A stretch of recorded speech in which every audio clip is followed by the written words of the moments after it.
plupart de l'argent, là où il y a ton trésor, c'est là où il y a ton cœur.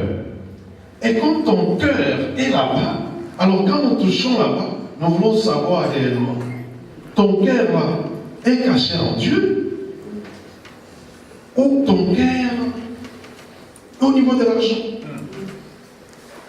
Rappelez-vous de ces jeunes riches. Je vais vous donner quelques versets. Ce sont des messages que je vis que pour ces messages ici. Les versets, je vais vous donner. Rappelez-vous de ces jeunes hommes riches qui est venu vers Jésus. Dis-moi ce que je dois faire. Je connais toute la loi de Moïse. Je pratique toutes les lois. Mais pour être sauvé, dis-moi ce que je dois faire. Vous savez ce que Jésus a donné comme réponse? Tu appliques tout ça. Mais je veux savoir où est-ce que tu mets ta confiance. Maudit soit l'homme qui se confie dans l'homme. Maudit soit l'homme qui se confie dans ses biens. Jésus lui a dit ceci. Va vendre tous tes biens et donne aux pauvres. L'homme est rentré triste. Il n'a pas vendu tous ses biens. Il a refusé de le faire. Mais il a manqué une grande opportunité. Il n'a pas compris que dans ce royaume de Dieu, il a pris de bonheur davantage à donner qu'à recevoir. Amen. Il a dit non, ça je ne veux pas faire. Jésus voulait savoir, est-ce que cet homme comprend qu'il est juste mon gérant, il est juste mon économe, il est juste mon manager. Vous me suivez très bien. Amen. Dans cette conquête que nous avons, si nous voulons briser des barrières financières, stopper ces souffrances, appliquez le principe que je vais vous donner. Ces principes sont universels. Je dis bien, ces principes sont universels. Ces principes peuvent changer la vie de qui que ce soit. Si tu les appliques. Si un pasteur aime son église, il prêche ces choses. Si tu aimes ton peuple, prêche ces choses. Continue à insister. Quand bien les gens vont dire, oh, pourquoi tu fais ça? Je me rappelle avant le temple qui était là où tu étais, là où on a acheté. J'enseignais une année. Une année, j'enseigne sur l'argent. Chaque dimanche. Ma femme m'a même supplié. Chérie, stop un peu. Il y en a qui se disaient, nous savons que même s'il prend quelle tête, il va atterrir avec l'argent. Ils étaient des prophètes, j'atterrissais toujours avec l'argent. Je dis, mais tu ne vois pas qu'il y en a qui ne veulent pas venir à l'église? J'ai dit, non, ils ne viennent pas. Ils n'ont pas encore la révélation. Et après, ils m'ont dit, mais papa, mais pourquoi tu n'avais pas commencé avec ces enseignements ici depuis longtemps? Mais moi-même, j'ai dit, mais il fallait que je commence ça depuis longtemps. Vous connaissez la conséquence? Dieu est débiteur des personnes. J'ai vu des gens commencer à acheter des maisons comme quoi. Quand tu donnes, ce que tu as donné, c'est rien dans la maison de Dieu. Après, je suis allé bénir plus de 10 maisons. Tel a 3 maisons, tel a 2 maisons, tel a acheté une maison. Pour la première fois dans sa vie, il dit, oui, Dieu c'est un Dieu des principes. Ce que j'ai compris avec Dieu, Dieu ne nous bénit pas parce que nous plairons beaucoup, parce qu'on fait beaucoup de lamentation. Non! Si c'était ça le cas, Dieu allait bénir l'Afrique. Vous n'allez pas quitter l'Afrique, venir ici. Si l'Afrique écoute ce message, que nous allons avoir le bonheur. Non! Comprenez les principes. Pratiquez les principes. Nous sommes d'accord? Moi, je suis en Afrique, je vis en Afrique.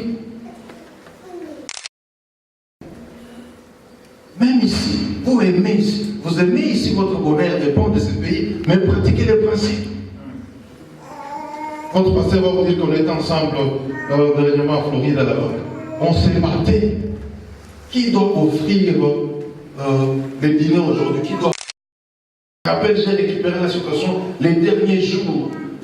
Les derniers jours qu'on termine la conférence pour dire non, le déjeuner d'aujourd'hui, comme nous nous voyons aujourd'hui, je paye. Les jeunes hommes avec qui... Non, papa, c'est moi. Non. Alors si c'est comme ça, on fait 50-50, on se partage la facture. Le deuxième jour, lui a sauté la paix. Le premier jour, c'est... Non, tu ne dois pas, non. Pourquoi? Parce que nous comprenons des principes. On s'est battu autour de ça. Nous sommes ensemble, n'est-ce pas? Amen. Écrivez quelque part, tellement que le verset là. Qui connaît ce qu'on appelle prémisse? Comme on a dit, premièrement Dieu. Dieu aime la première place. Qui connaît ce qu'on appelle prémisse? Si tu ne connais pas, parce qu'aujourd'hui j'enseigne. Vous connaissez ce qu'on appelle prémisse? Vous connaissez? Prémisse. Oui, ça dénote aussi prémisse. Vous trouvez ça dans Ézéchiel 44, verset 30. Vous trouvez ça dans chapitre 3, 9 et 10. Vous trouvez ça dans Deutéronome 26, verset 2. Parce que la Bible nous dit, la vérité est toujours établie par deux ou trois témoins. C'est pourquoi je vous ai donné ce verset-là. Si vous voulez briser les barrières financières, vous voulez avoir la victoire dans cette conquête de finances, la première chose que Dieu demande à son peuple, Dieu demande à son peuple de payer, de donner ce que nous appelons prémisse. Maintenant, je vous explique. C'est quoi prémisse? Prémisse, c'est ce que nous récoltons. C'est la toute première récolte. Amen. Prémisse, c'est la toute première récolte. C'est le premier salaire. C'est ce qu'on appelle prémisse. Prémisse, c'est le premier produit. J'explique. C'est un enseignement. C'est clair. Qui travaille? Il y a des gens, des amis qui travaillent ici. Les travailleurs, c'est là qui ont quand même un boulot de travail. Que Dieu vous bénisse pour le travail. Vous allez vous rappeler, ici je ne sais pas, la culture. Dans la Bible, il y a une culture. Dans nos familles, nous avons des cultures. Dans ma culture, moi, dans ma famille, quand mes grands frères, quand ils travaillent, le tout premier salaire, quand tu commences le travail, tu ne dois pas bouffer ce salaire-là. Ce n'est pas pour toi. Parce qu'il y a des gens qui se retrouvent comme ça dans leur famille aussi. Tu dois amener ça auprès de ton père. Tu dois amener ça auprès de tes parents. Et qu'est-ce qu'ils vont faire? Ils vont prendre tous les salaires. Ils vont te bénir. Mon travail soit béni. C'est enseigné. Dans notre église, le prophète sait, plus de 90% sont des étudiants. Et les autres sont des travailleurs, des fonctionnaires. Comme c'est enseigné, quand ce jeune homme termine termine ses études, il trouve son travail, son premier travail.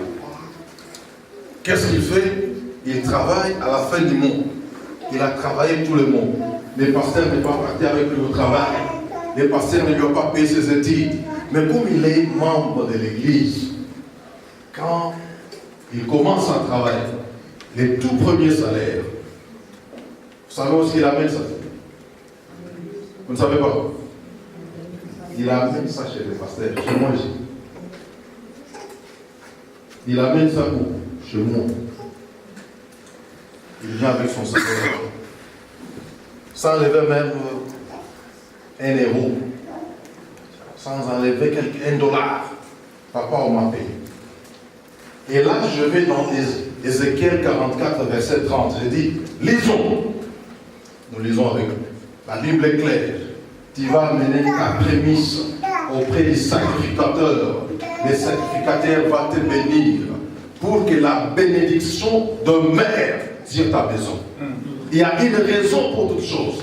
Quand nos grands-pères, quand nos pères prenaient le prémisse, c'était pour une raison. Pour que le reste soit béni. Pour que la bénédiction demeure.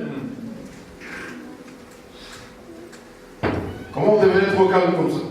C'est enseigné, c'est comme ça qu'ils comprennent ça. Et au même moment, les parents ont payé à peine. Nous avons appris que tu as commencé à travailler. Comment tu n'as pas envoyé? Les jeunes hommes m'expliquent, non, le premier salaire, j'ai donné. J'ai amené à mon pasteur pour qu'il me bénisse. Papa dit, non, c'est mon ton Dieu sur la terre. Il fallait amener ça ici. L'enfant dit, non, papa. Dans la Bible, il est écrit, amène ça au sacrificateur pour que mon travail soit béni. Je me rappelle, une sœur, c'était son premier travail, tellement que l'enseignement est entré. Papa a appelé pour dire, j'entends ton salaire.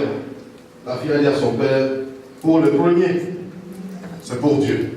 Papa dit, non, je suis ton Dieu sur la terre. Elle a dit, papa, je sais dire mon Dieu sur la terre. Le premier, non. Le premier, c'est pour Dieu. Mais faisons un deal. On doit se convenir. On s'entend quelque part. Papa, toi, je vais te donner 2 fois les salaires. Je vais te donner le 3e mois. Le 2e mois sera pour toi. Le 3e mois sera pour toi. Mais pour le premier, je ne te donne pas. Papa dit, oui. Donne à Dieu le premier.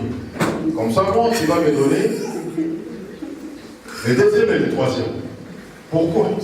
Parce que la sœur avait compris que Dieu aime le premier. Oh, vous ne comprenez pas des choses. C'est la loi des premières choses.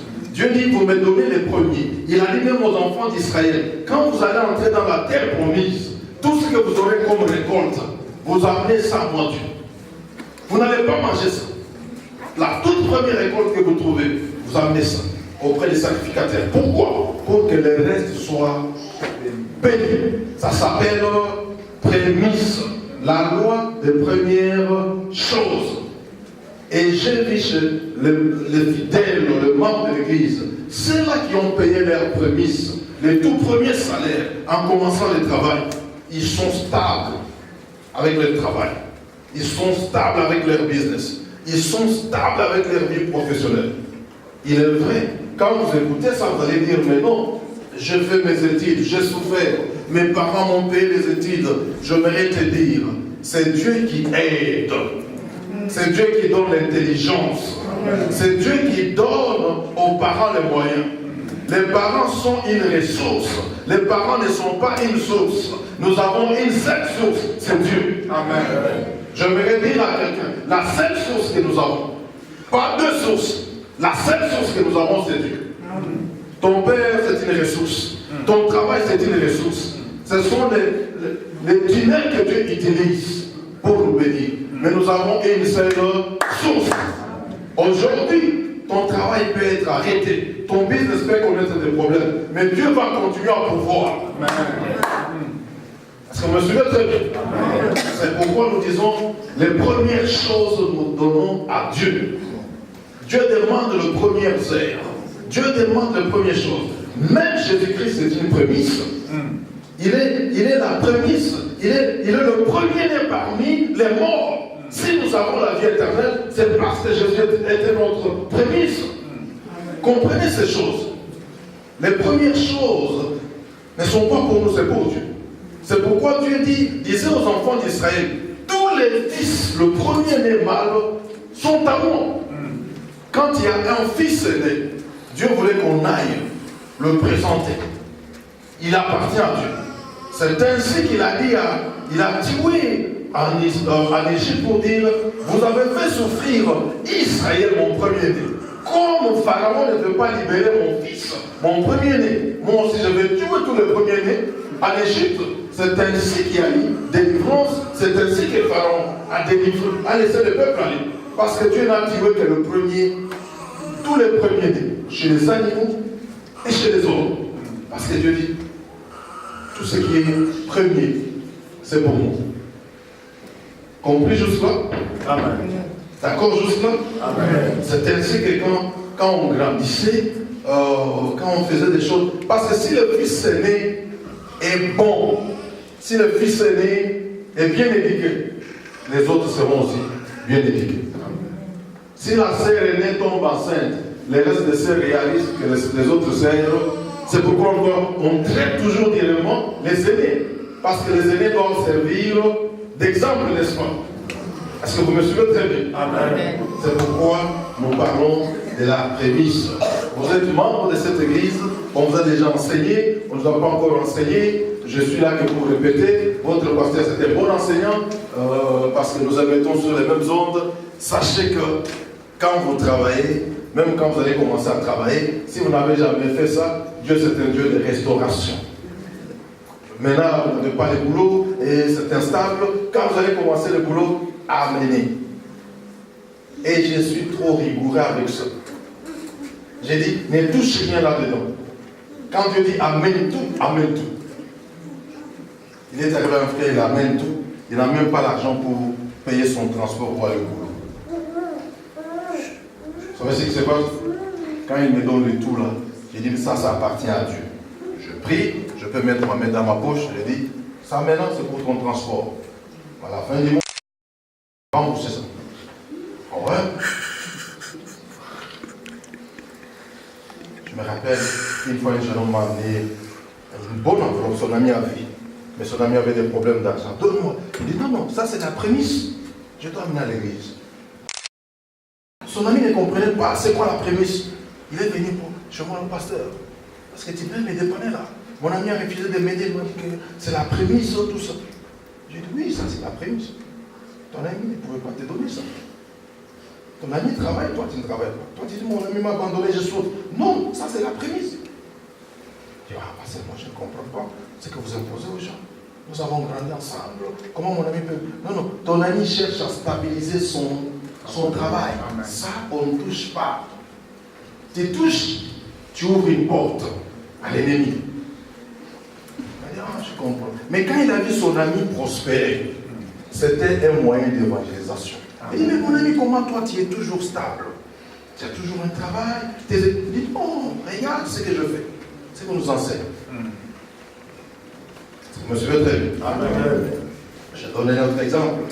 Il y a un autre, un ingénieur, un professeur. La vie chrétienne, c'est un problème de révélation, pas un problème de raisonnement. La vie chrétienne, le raisonnement ne t'amènera nulle part. Il a écouté sur les enseignements de prémices. Il a commencé son petit business. Il a amené la prémisse. Je priais, j'ai confessé, j'ai saccagé.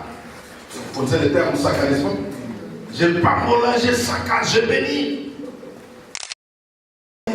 Comme ingénieur. Là, il a préféré dribbler Dieu.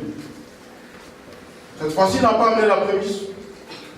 Il dit non, je dois quand même, je suis un ingénieur, je dois aller dans un coin des amis évolués intellectuels, je dois charger le petit coin, ici nous partageons, il est allé. Mais c'était un travail avec 6 mois d'essai. Au 6e mois, on a remercié les gars. Maintenant, il dit, papa, je ne comprends pas. J'ai dit non. Tu as amené les raisonnements à la place de la révélation.